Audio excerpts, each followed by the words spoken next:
Yes, hello mpendwa, habari za jioni. Nipende kukutia moyo ndugu mpenzi msikilizaji ambaye unanisikiliza kwa sasa na upo katika hatua ambayo unahisi kukata tamaa.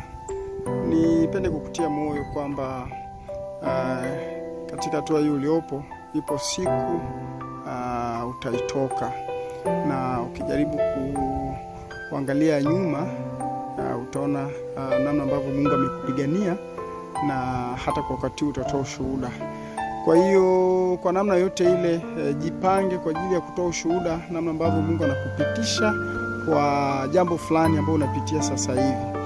Na nipende kukutia moyo sana kwamba yaweza kuwa wewe una unafuu mkubwa sana tofauti na mwingine.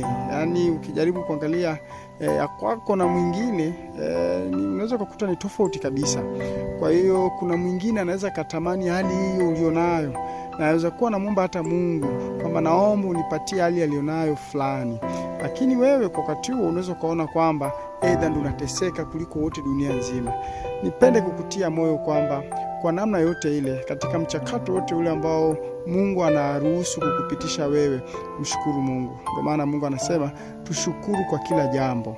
Kwa hiyo hata kwa sasa pia endelea kumshukuru Mungu, endelea kumtegemea ukiamini kuwa ipo siku moja utamshuhudia na utafurahi hakika namna ambavyo Mungu amekupitisha katika hilo. Enjoy the process, furahia mchakato. Mungu apate kukubariki, apate kukutia nguvu, apate kukutia moyo, songa mbele. Amen.